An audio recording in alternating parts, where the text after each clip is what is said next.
Jain children, welcome back to today's video class.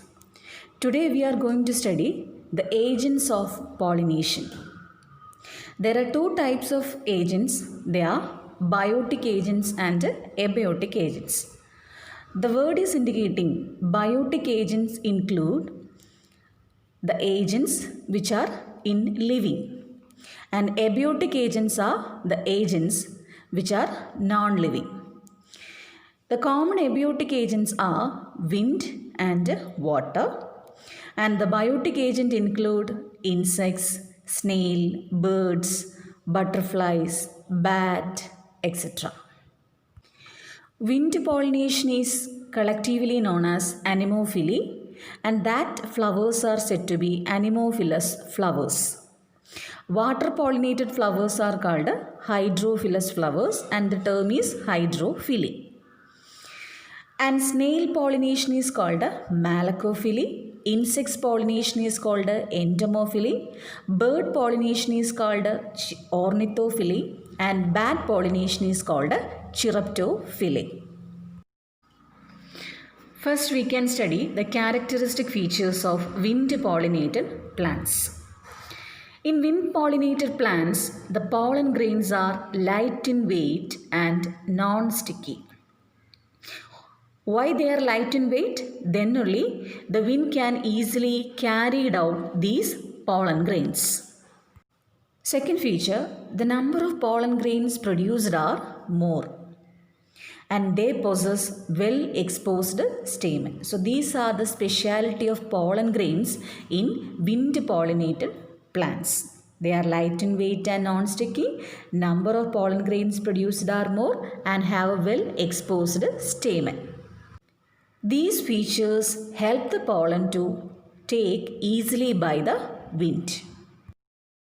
And the fourth feature is they possess large, often feathery stigma to easily trap airborne pollen grains. The fifth feature is these flowers often have a single ovule in each ovary. And the last feature is numerous flowers are packed into an inflorescence. These are the 6 characteristic features of wind pollinated plants. Example for wind pollinated plant is corn cob. Here you can see the word tassels. Actually, tassels are representing the male flowers of corn cob. But in your textbook, it has given us style and stigma. So you should keep it in your mind that tassels are representing the style and stigma of corn cob. In a box, you can see the female flower which is represented as silk. So actually tassels are male flower and silks are female flower, and with the help of wind, from the tassels the male flower reaches to the silks. But in your textbooks, tassels are represented as the style and stigma which flutter in the wind in order to trap the pollen grains. So what do you mean by tassels and write its function means tassels are representing style and stigma which waves in wind to trap the pollen grains.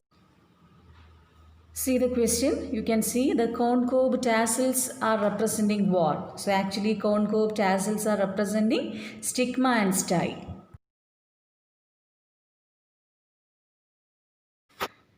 Next we can study the characteristic features of water pollinated flowers. Pollination by water is rare in flowering plants and is limited to about 30 genera. That is mostly monocotyledons. In lower plant groups such as algae, bryophytes and pteridophytes, male gametes are moving through the water. As these bryophytes and pteridophytes require water in order to complete its sexual reproduction, their distribution is limited. As an aquatic plant, how pollination takes place in Vallisneria. Here you can see the picture of Vallisneria, male plant and female plant. And this female plant female flowers can be seen on the surface with the help of a long stalk. So in Vallisneria, pollination takes place through water and female flower reaches the surface by long stalk. Male flowers are reached to the surface and pollination will happen. Water lily is also an aquatic plant, but in water lily, pollination takes place through wind or insects. So in all aquatic plants, pollination does not happen through water. Here you can see the picture of Vallisneria, female flower with long stalk, and the flower can be seen in the circle, and male flowers can be seen on floating form.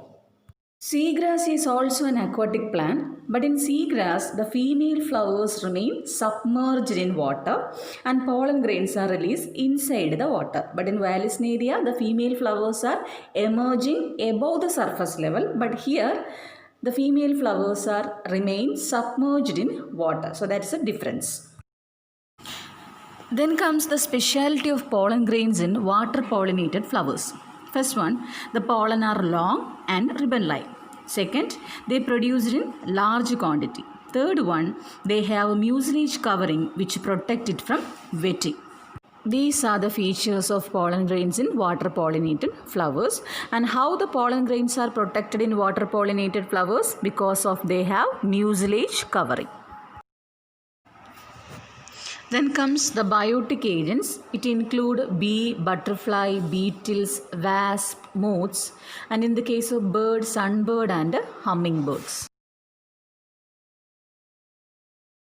Large animals such as some primates, that is lemurs, arboreal tree-dwelling rodents, or even some reptiles such as gecko lizard and garden lizard, these animals are also helping for pollination.